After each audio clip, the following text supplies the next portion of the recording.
Hey everyone, welcome to Module 4, the Overflowing Inbox.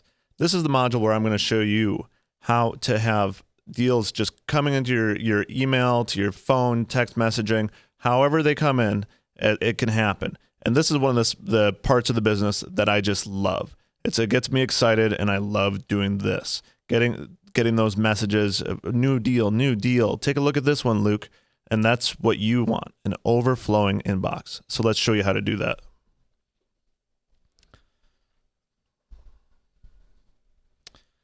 So people always ask me where I get my deals from. And my kind of generic answer has always been anywhere and everywhere. And, you know, that's kind of like the brush off answer. So I'm going to give you guys the true answers on where I actually get my deals from. Now, over the last 6 years, about 60% of my deals have come from realtors and out of the MLS, the multiple listing service. So 60% of my deals are coming from realtors. And every market I'm in, people always tell me, oh, there's no deals to be found in the MLS. Yes, there are. You just have to know how to find them and how to act on them once you do get them. Now, 30% of my deals have come from wholesalers. These are the middlemen, the people that are the ones that go out and find houses, but they're not looking to close on them themselves. So 30% from wholesalers. And then the remaining 10%, that's really the anywhere and everywhere. So that can be a loan officer who had another investor that was going to buy a house and they couldn't close on it. They couldn't perform. So he calls me up and says, hey, Luke, I've got this one. You need to close it right away. What do you want? You want to take a look at it? Yeah, I'd love to take a look at that. I've gotten deals from probate attorneys. I've gotten deals from parents at a soccer game. Any way possible, lawyers, eviction companies. There's all different ways to find deals. The main thing is that you have to network and you have to get out there and let people know what you're doing to get that other 10%. That's how you get those deals. But first, we're going to talk about realtors because that's the majority of the deals. That's a lot of the first deals you as a new investor are going to look at, deals out of the MLS, deals that are coming from you straight from realtors. And basically, the more realtors you have, the more chance you have of getting deals. Now, there's all different ways to connect with realtors. Like we talked about in Module 2 with the determining your market. You went on to Zillow and you went to page 25 and you clicked on an agent's name and you sent them a message. You do that same thing for whatever market you're in, and realtors will respond. In those messages, I let them know, hey, I'm looking to expand my real estate flipping business into XYZ city, and I would love if you could call me and we could talk about it. And listen, if they don't want to work with flippers, they're not going to call you. But again, we don't do cold calls because that's a waste of everybody's time. Send them the message. If they're hungry and they want to work, they're going to respond to you. That's the great thing about Zillow and a lot of these other websites that are out there. The agents that want to do work, they're right there and they're going to contact you. So Zillow messaging is a great way to connect with realtors. Local meetup groups for real estate investing. You can do that. You can do that locally, meaning you actually go to a title office or a Starbucks or a real estate office, somewhere where they're having a little meeting, a get together, and you go and sit in those and network and meet people. But you can also do it virtually. So I'm actually a member of a lot of meetup groups across the country. Some of them I speak at, some of them I have friends at, but a lot of them I'm just a member of because I want to get connected with other people in that network. So I join the group, which usually doesn't cost you anything. And you put in a little bio that says, hi, I'm looking for fix and flip properties. I'm a real estate investor buying properties with cash. Something like that where you flat out tell people what you want and what you need. So you can do that virtually if you're not investing in your own local market and you're doing it remotely. Another great spot to connect with realtors who are actually looking for business and looking for people like you is Craigslist. So Craigslist actually has a very large real estate population on it, whether it's realtors or wholesalers, contractors, money people even. They're on Craigslist. So you can go to Craigslist and look for listings from realtors. Now, if the realtors are putting listings of remodeled properties on there, you know that they work with other investors. I would contact them. They can be a great source for properties, but also other things like contractors, hard money lenders. They're in the business, and they can have some good advice and good help for you on what's going on in that local market. It's a great way to connect with more realtors. Nothing really beats a referral. If somebody says, "Hey, Luke, this realtor Jim, I know him, and I want to connect you with him," it's like, okay, great, I'll give him a call. I call up Jim and I say, "Hey, Jim, I got your name from Mike. He's a buddy of mine. He said you might be able to help me out. I'm a real estate investor and I'm looking for some fix and flip properties. You want to work with me?" Now, that realtor, he's got a relationship with my friend, so now he's got to do my friend a favor by doing work for me. So it's a foot in the door kind of thing when it's a referral. I like those. They are more likely to do something for you and work longer for you before you actually even get a deal, which is always good. Social media, you put it out there, they'll come to you. You put out on your Facebook page, "Hey, I'm looking for a realtor." Everybody is a realtor in a big city. Everyone knows a realtor. It's amazing how many people have a realtor in their family that they're going to recommend. They will come to you. The more realtors you know, the more deals you'll have coming into your inbox. Now, once connecting with the realtors is one thing, right? You get them, you tell them your real estate story, you let them know what you're looking for. How do you get them to really send you deals? And I'm not just talking about properties, actual deals, flippable properties. That's what we're really looking for. We don't want them to just send us garbage, stuff that there's no profit on.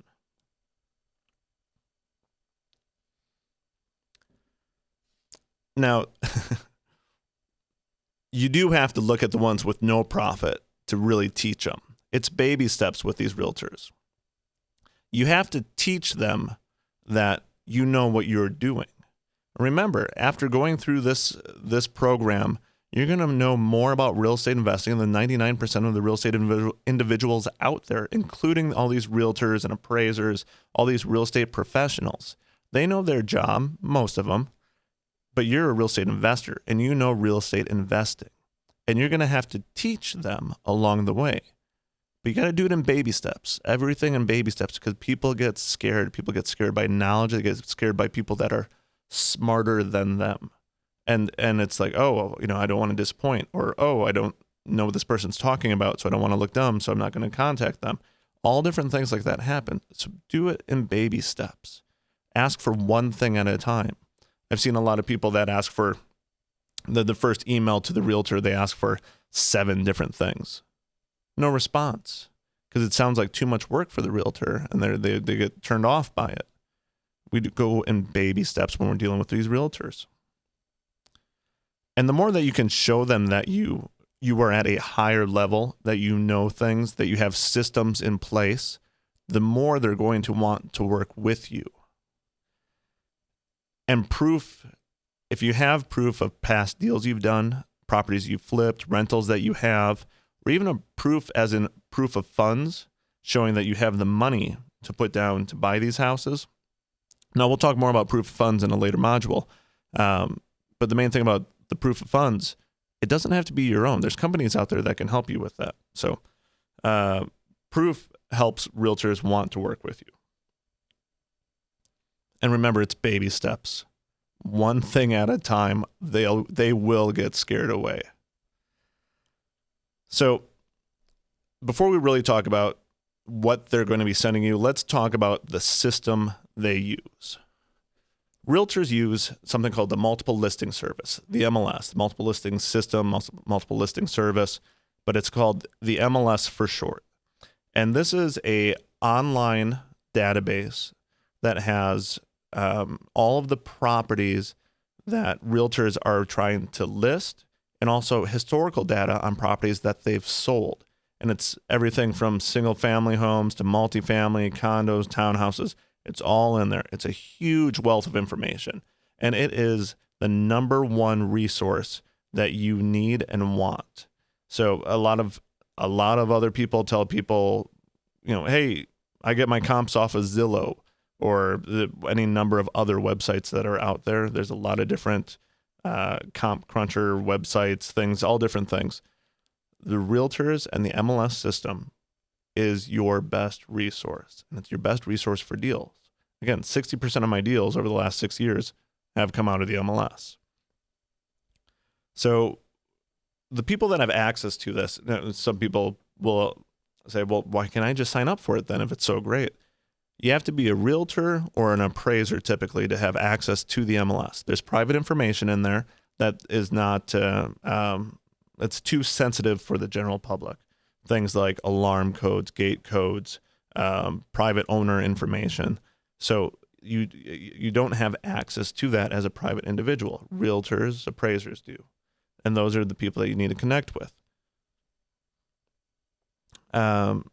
It really is the best source. Every time someone tells me where they got their comps from, and if it's not from a realtor off the MLS, I just kind of have to laugh. They get them off the assessor's website, the county recorder's website. You don't have all the information about those sales. A property that's listed in the MLS will have remarks. You'll find out a lot of times in the bigger cities, it'll say how that property sold, what type of financing, if there were concessions, when the contract was signed, if it was a distressed property. There's all different types of information in the MLS. Again, it's the best resource for you. Even though it's the best resource for you, you have to be a licensed individual to get access to it. Most of those people underutilize it. And this is where you can teach realtors different ways to use the MLS for you to find properties. When you're networking with realtors, you can't expect them to sit at the MLS all day at their computer and look for that needle in the haystack. Just find me that one property, that one super awesome flip. That's all I want you to do. The realtor is thinking, oh, that's going to take me hours and hours and hours. Hang on. We can teach you better ways to find those so you don't have to do it. We can set some fishing lines in the water and see what happens. Use a magnet to find that needle in the haystack. So I'm going to go through the most productive ways that I know for realtors to find deals. I get deals brought to me. I probably make 10 offers a week at least based on deals that come through this method right here. It's a keyword auto searches in the MLS. Now, the way this works is there's a field called public remarks and another field called agent to agent remarks in most MLS systems. And a keyword auto search is going to take a specific word. Let's say you're looking for distressed. You want a distressed house, something that, distressed homeowner, whatever the case is. But your keyword you're looking up is distressed. Now, typically you have to do asterisk, distressed, asterisk to find it. Each MLS is a little bit different, but your realtors are going to be able to help you with that. But you set up this auto search so your realtor can do this once. Set this auto search up once so that anytime a listing comes up with the word distressed, it sends it to not only their email, but your email as well. So you get that property instantaneously as soon as it is listed on the MLS. And if you can act faster than other investors who are just sitting there clicking through one listing after another, trying to find that needle, you're going to be more likely to get that deal. Now, I coined my keyword auto search the Dirty Dozen. It's if you name something, it just has that much more credibility. So I named it the Dirty Dozen, and that's for you guys to use when you're going out to your realtors. If you like a different Western movie, by all means, the Magnificent Seven or something else. But the Dirty Dozen is what I use. And again, at the bottom of this video, there's going to be a list of what my Dirty Dozen is and how I present that to the realtors. Words like fixer, damage, distressed, handyman, BOM. Now that stands for bottom of market or back on market. Both things that might be a distressed house, an indicator. So these are all 12 words they can search for, because you want to let them know that you understand. You want to let the realtor know that you understand their time is valuable. Yours is too. You don't want to look at a bunch of properties that aren't worth looking at. You want them to find ones that are fixer-uppers and damaged, distressed. These 12 words can make that automated for both of you. And it's something a lot of realtors don't utilize, because you have to realize that realtors are used to dealing with Joe and Jane homebuyer. I've got to be in that neighborhood. I need 4 bedrooms. We have to have a pool. I've got to have a 2-car garage. That's the way that realtors are used to looking for properties. They're not used to looking for properties for investors, not for us. They don't know how to do it. They're not trained on it. So you have to train them. That's your added value to the realtor. Now, of course, the realtor is always going to be thinking about commission, because that's what realtors do. They're going to want their commission. It's going to be dangling a carrot over their head the whole time when we're dealing with them. But the Dirty Dozen is a way to teach them to work smarter, not harder. Another way to find properties. So a lot of big box real estate programs tell you to go find REO properties. Now, REO stands for real estate owned. It's the way that banks note their properties that they own. So REO property means that it's a bank-owned property, bank or lending institution. But you don't want REO properties just being sent to you. I get realtors. I probably have a realtor once a week send me a list of all the REO properties in whatever market they're in. I don't even look at that list. It's usually a couple hundred properties long, and I'm not going to go through that. They're sending me the whole haystack. I don't want that. In fact, a lot of those properties I can't even purchase, because REO properties typically have resale restrictions on them. A lot of times they can't be sold to an investor for the first 2 weeks or 30 days. And a lot of REO properties now are being remodeled by the banks. Now, if a bank has remodeled a property, do you think they're going to sell it to me at a price that makes sense where I can buy it and fix it up and then sell it for profit? No, they're looking for top dollar on their assets now. And if it's a lipstick remodel, more often than not, the banks are doing them themselves. So I don't want realtors to send me all the REO properties. But there's a system, there's a way to do it. Now, the Dirty Dozen, the keyword search, is going to find those REO properties that are damaged and distressed. So that will help find those needles in the haystack. But I take it a step further with my REO properties for my searches for them. I want ones that have been listed for 44 days and then 59 days, because banks are pretty systematic on the way they do things. They drop their prices on properties pretty systematically. Now, a lot of times, many of the banks will have a 30-day resale restriction on their properties. So they'll put it out there for 30 days, and it's only for, it wasn't a 30-day resale restriction, a 30-day sale restriction to investors. So they'll put it out there for 30 days for Joe and Jane homebuyer to have a chance to buy the house. Now, if it's not in great shape, it's not going to be bought because they can't get financing on it. So the banks will put it out there for another couple weeks. Now it's open for investors. But the banks probably aren't dropping their price at that 30-day mark. They're going to see what the investors are willing to pay. Now, a lot of banks will drop their prices at 45 days and at 60 days. So I want to take a look at them the day before they're dropping their price, because they're already going to drop that price, but I want to get my offer in at the lower price where it makes sense. So let's say they have it listed at $200,000, and you can, if you've worked this market for a few months and you've seen this bank show up a few times, and you see that they typically drop a price by $10,000. So if it was listed by $200,000 at day 44, their next price drop is probably going to be close to $190.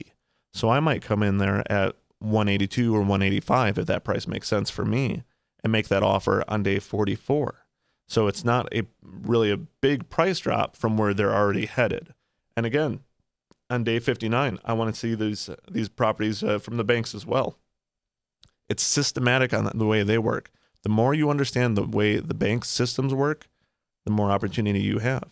And a lot of realtors don't know how to take advantage of this. So you look for REO properties, but you look for ones that have been listed for 44 days. It pops up in your email. You ask your realtor for comparable sales. We'll cover that in another module. And you get your ARV, your after repair value, and you make your offer. But it's the setup. It's these fishing lines in the water that can be just put out there for these deals to come in. Now, another spot that realtors can find REO properties is the HUD home store. Now, the HUD home store, a lot of those properties do get listed in the MLS, but not all of them.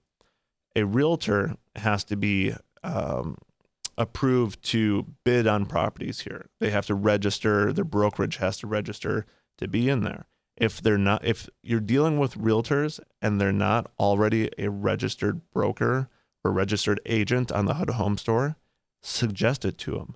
Say, hey, I'm probably going to want to bid on some HUD properties. Are you a registered agent? Oh, no, I'm not. Well, do you want to get registered, or should I make those offers with somebody else? So the HUD home store, great source for properties, really easy for the realtors to bid on those too. And it's very clearly noted at what stage those properties are at. If it's only open for individuals, or if it's open for investors, or if it's open for everybody. It clearly states in the HUD home store how you can bid on those properties. So it's another way you can teach your realtors.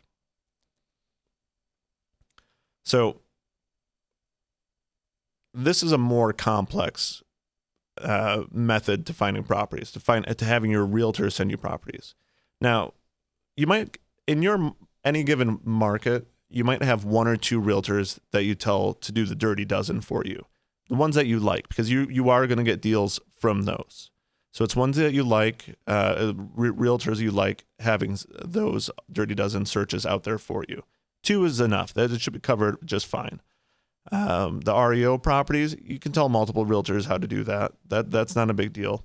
But when you get into this neighborhood by square foot method, you're going to want to talk to the cream of the crop on this one, because you don't want to spend so much time with somebody having to try to explain it and do all the work for them. And a lot of agents just are not going to understand this. It gets a little complicated, so I'm going to walk you guys through it right now. This is how you're going to have to train your realtor on doing this. The step one, they need to map a small neighborhood, and it's typically less than a mile, similar houses in style, age, size, etc.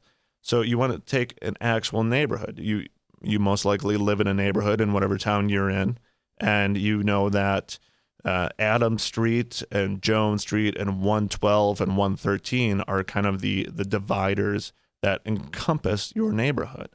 So within your neighborhood are going to be similar styles of houses. Typically, they're all built around the same time. They're similar in design and curb appeal, and a lot of times they're similar in size.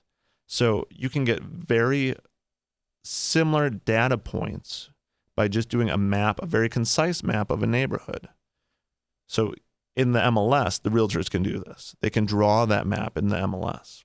And actually, some real estate websites now, like Zillow and Redfin and a few others, can allow you to do this too.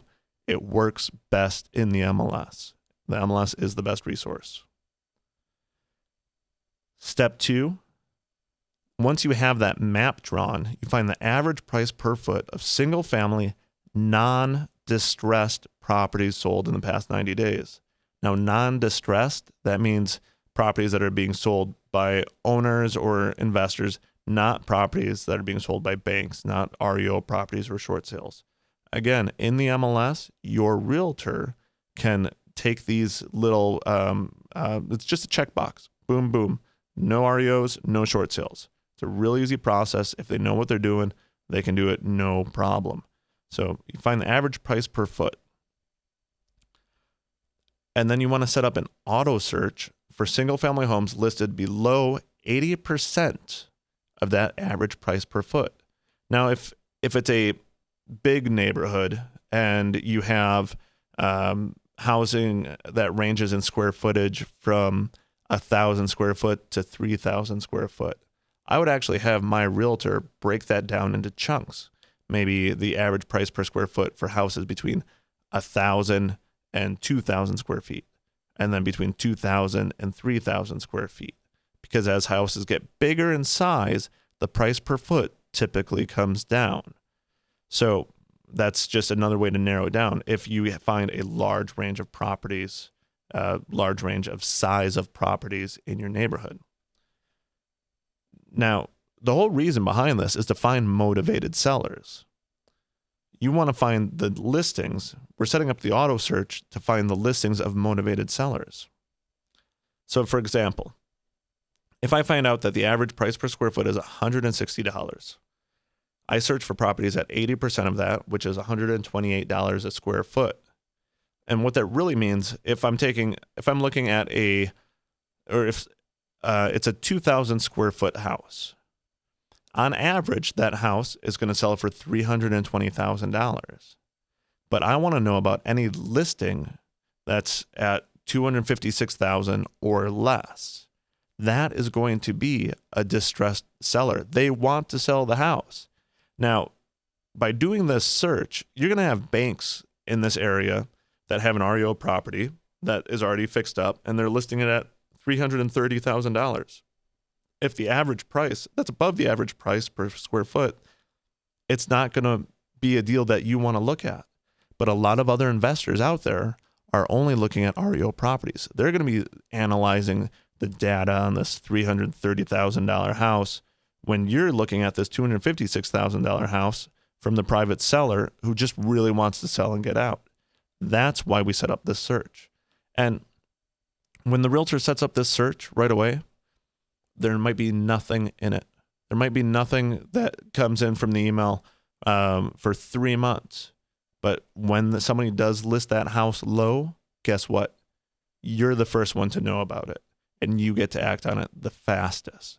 And that's why this is such a powerful searching tool. And it's something that your realtor can do on their own. You give them the criteria, how to set it up, and then whenever they have a little bit of free time, they can set up a new neighborhood here and there all over the town, all over the market area. There can be hundreds of these searches that they set up for you just in their spare time. And it just happens when that needle gets dropped into that haystack, this is your magnet to catch it right away. This is a great way to find houses. And so the last one with realtors, the pocket deal. Now, don't go asking realtors, hey, do you have any pocket deals? They're not going to give you a pocket deal like that. You have to earn those from them. You have to earn them by making offers and maybe closing a deal or two with them. Now, what a pocket deal is a listing a realtor controls but has not put on the MLS yet, meaning they haven't let anybody else know that this house is available. As a real estate investor, I love pocket deals. I love seeing the deal before anybody else. Yeah, you got a deal you want me to look at? Awesome. I'll take a look at it right now. I'll drop what I'm doing, take a look at it, run my numbers, and get back to them right away. They might tell me, oh, we want to put that house on the market on Friday, and it's Monday or Tuesday. Great, I'll have you an answer this afternoon. And do you have pictures on it yet? Send me whatever data you have, and I'll run my numbers. Pocket deals are awesome. But the more realtors you connect with, the more chance you have of getting pocket deals. Now, pocket deals aren't necessarily just for your benefit, right? It's for the realtor's benefit too. And you have to understand that. A lot of times the realtor will say, well, I've got this pocket deal. I've got it with the seller, but I'll give it to you if you let me represent you. Is that okay? Yeah, that's okay. Don't begrudge somebody else for their hustle. Right? This guy's going to make 3% from the seller and 3% because he's bringing you in the buyers. The realtor's going to make 6% on the deal. Fine. I don't care. As long as the numbers work for me. If my numbers pencil out and this guy makes that money, awesome. Hopefully he puts it into marketing and it sends me more deals. Now, you'll also have some realtors that say, well, tell you what, I've got this pocket deal. I know you flip houses. So I'll send it to you only if I can represent you in your purchase of it and then list it for you when you go to sell it. Whoa. So now that realtor wants to make 3% when they sell it for the first guy, 3% by representing you as the buyer, and then another 3% for representing you as the seller when you go to sell it. If the numbers still work for you, fine. It's okay. If that brings a good deal into your pocket, why not? I've done those deals. I'm 100% fine with those deals. Other investors take offense at it. It's like, oh no, you're making too much. Who are you to say somebody else is making too much? You're not. That's not the way that this business works. If somebody's bringing you a deal, thank them. Now, the numbers still have to work for you. So make sure that you calculate everything correctly.